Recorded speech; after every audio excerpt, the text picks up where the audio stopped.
2018년 새해가 밝았다. 힘차게 떠오르는 해를 보며 한 해 동안 이루고 싶은 소원을 비는 사람들. 그렇다면 대한민국 미래의 희망, 고등학생들의 새해 소원은 무엇일까? 새해는 작년에 못했던 수학을 좀 확실하게 올리고 싶어요. 네, 새해는 좀 더 성적을 올려서 원하는 대학에 갈 수 있으면 좋겠어요. 시험 보고 후회 없을 정도로 열심히 해서 좋은 성적을 거두고 싶습니다. 역시나 성적 향상의 목표를 갖고 공부 역전을 꿈꾸는 학생들. 하지만 내가 잘할 수 있을까라는 걱정과 어떻게 공부해야 할지 방법을 몰라 공부 도전을 두려워하고 있는데, 여기 끝날 때까지 끝난 것이 아니다라는 야구 명언처럼 끈기와 노력으로 공부에 대한 두려움을 한 방에 날린 주인공이 있으니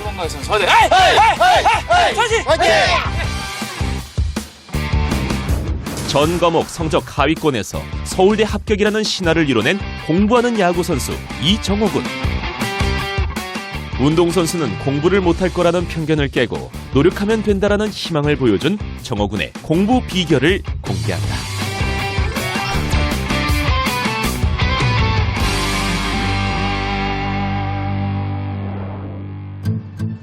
연일 추운 날씨가 기승을 부리는 12월의 어느 날, 열심히 훈련 중인 서울대 야구부를 찾았다. 팀 내에서 주전 외야수로 뛰고 있는 정호군. 일로 와. 이렇게 여기서 하자. 요즘은 개인 훈련보다는 다른 선수들의 야구 훈련을 돕고 있다. 그렇지. 프모션 두고 그대로 한 번에. 그렇지. 좋아 좋아. 저는 선수 출신인데요. 다른 야구부원들은 선수 출신이 아니라서 제 경험을 좀 더 선수들에게 알려주고자 제가 플레잉 코치 역할을 맡고 있습니다. 정호군은 야구 명문으로 유명한 고등학교의 선수 출신으로 각종 고교 야구 대회에서 팀이 우승하는 데 일조, 야구 실력을 인정받았다. 나한테 와라, 나한테! 그리고 또 인정받은 것이 있으니 야구와 공부를 병행해 국내 최고 대학에 입학했다는 것. 그의 도전 정신과 노력은 많은 이들에게 희망이 됐다.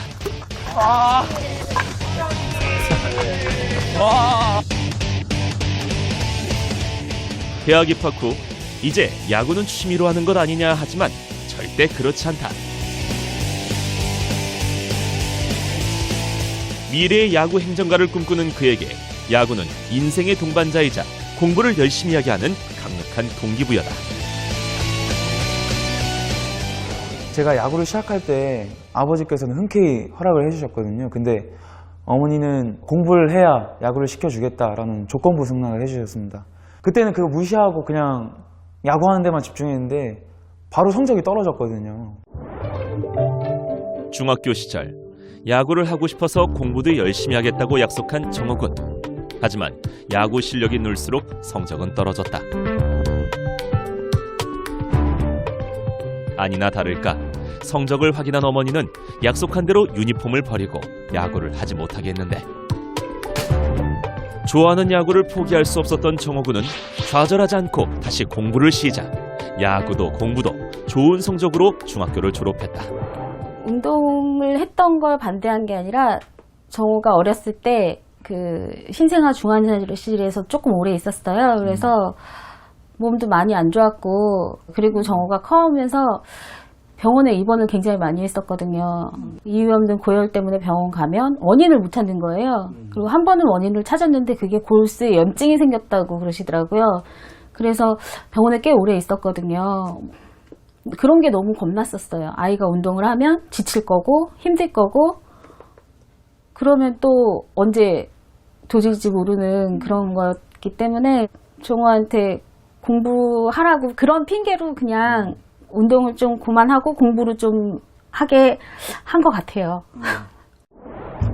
하지만 야구 명문고에 입학, 야구에 집중하면서 정호군은 또다시 공부와 멀어졌다.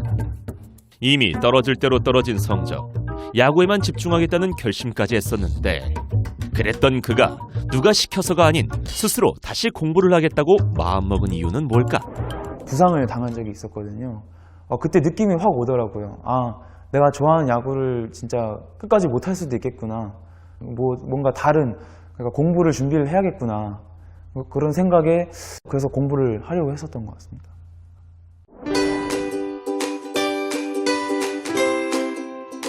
선수 생활을 이어가지 못할 경우 사회에서 뒤처지지 않기 위해 공부는 필수라 생각한 정호군.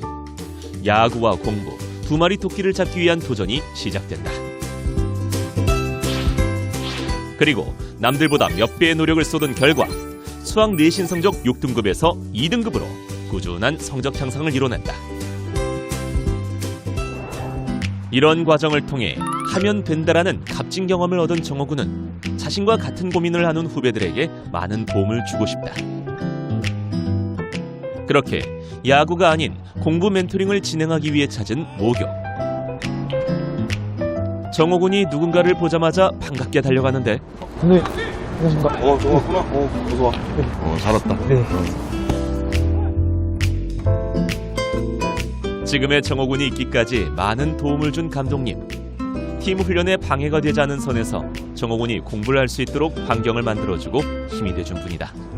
정호가 또 공부하는 것을 또 좋아를 하고 또 부모님하고 면담을 해봤더니 또 좋은 어떤 그런 생각을 갖고 계시더라고요. 공부하면서 야구를 좀 병행했으면 좋겠다고. 그래서 이제 교장 선생님하고 저희 학교 선생님들하고 의논을 해서 정호만 따로 이제 프로젝트를 만들어서 그렇게 이제 시작이 됐던 거죠. 네. 7교시까지 다 수업을 들었고 또 시험 때는 또 감독님께 야간 자율학습도 해도 되겠냐고 여쭤봐서 또 시험 기간에는 야간 자율학습도 같이 병행을 했었습니다. 그때 감독님께서 그런 여건이나 환경을 조성해 주시지 않았다면 지금의 제가 없었을 수도 있었던 것 같아요. 정호야. 예. 정호 너 2탄으로 너 후배 중에서 공부는 되게 잘하는 애 있어. 예. 네가 좀 시간 날 때마다 공부 같은 거 어떻게 하는 요령 같은 거 방식 이런 거 네가 좀 얘기를 해줘. 잘. 네, 한번 열심히 해보겠습니다. 정호 2탄으로 들어가면 또 서울대 합격하면 좋잖아. 네, 알겠습니다. 제2의 이정호를 꿈꾸는 오늘의 멘티. 내가 상훈이야. 야구도 공부도 둘 다 잡겠다. 공부 의지 불끈. 덕수고 1학년 한상훈군. 일단 공부 잘하는 사람의 노하우를 얻어보고 싶었고요. 그리고 공부와 야구를 같이 병행하면서 어떤 식으로 했는지를 한번 배워보고 싶었습니다. 훈련을 마치고 곧바로 1차 멘토링에 돌입. 되게 공부랑 운동 같이 하는 건 어렵지 않아? 일반 학생들보다는 좀 어려운 거, 좀 힘든 것 같아요. 이게 제가 운동을 많이 하고 그 전날에도 늦게까지 운동을 하니까 수업 시간에 좀 집중 안 되거나 좀 피곤할 때가 많단 말이에요. 아무래도 운동하고 피곤하니까 수업을 네. 듣다 보면 좀 졸릴 때도 있잖아. 결국엔 그런 피곤함을 이겨내야 될 것 같아. 네. 진짜 형 같은 경우에도 막 한 4시간씩 잘 때도 있었고 언제는 막 3일 연속 밤을 샌 적도 있었고 물론 그게 몸에 좋지는 않지만 그 정도의 노력을 해봐야 될 것 같아. 그래서 이런 체력적인 부분을 조금이라도 이겨내려면 수업 시간에 수업을 완벽하게 다 들어야 되고 네. 그 다음에 짜투리 시간 같은 거 웬만하면 잘 이용해서 공부의 시간을 최대한 효율적으로 사용할 수 있어야 돼. 그래야 잠잘 시간이 확보가 되는 거야. 그치? 네. 제가 운동을 계속 하다 보면은 중간에 수업 빠질 때도 있고 아예 못 들어갈 때도 있고 그러니까 애들 진도에 못 따라가는 경우가 많아가지고 그게 좀 힘든 것 같아요. 나도 이 기초 개념이 많이 부족하다 보니까 이 친구들 진도 따라가기가 쉽지가 않더라고. 네네. 그래서 내가 선택했던 거는 역시 선생님한테 물어보는 게 가장 좋았던 것 같아. 그래서 내가 가장 많이 활용한 방법은 질문 공부법이었어.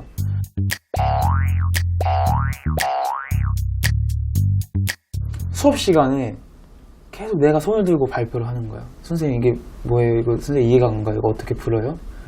그러니까 애들도 같이 수업을 듣고 있잖아. 그러니까 애들한테 피해가 가는 것 같아서 네. 그때부터는 좀 방법을 바꿨었지.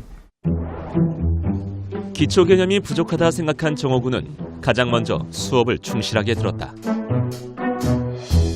그리고 수업을 듣다가 모르는 내용이 나오면 바로 표시를 하고 질문을 적었다. 수업을 여기서 마치겠습니다. 그런 다음 수업이 끝나자마자 질문거리를 들고 선생님을 쫓아갔다. 선생님 혹시 하나만 여쭤봐도 될까요? 아무리 사소한 질문이라도 모르는 것이 있다면 바로바로 질문 표시를 하고 선생님께 물어봤다.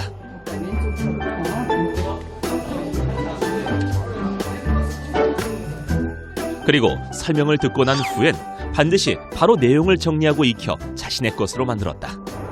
야구부는 공부를 안 한다 이런 고정관념이 있으셔가지고 뭐 공부나 뭐 질문 받으실 때 약간 저희를 빼놓고 하시는 경우가 많은데 형은 그럴 때 약간 어떻게 극복을 해가지고 약간 어떻게 질문을 하셨는지 궁금해요.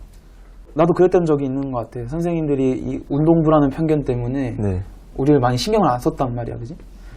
근데 맨날 찾아가서 물어보고 선생님 만날 때마다 물어보고 내가 어느 정도까지 질문을 많이 했냐면은 딱 정말 궁금해서 교무실로 딱 선생님한테 들어갔어. 아 선생님이 아 정우 또 왔어? 막 이럴 때도 있고 심지어 나 딱 교무실 들어가니까 나랑 딱 눈 마주치자마자 막 전화 받으시는 척 할 때도 있었어.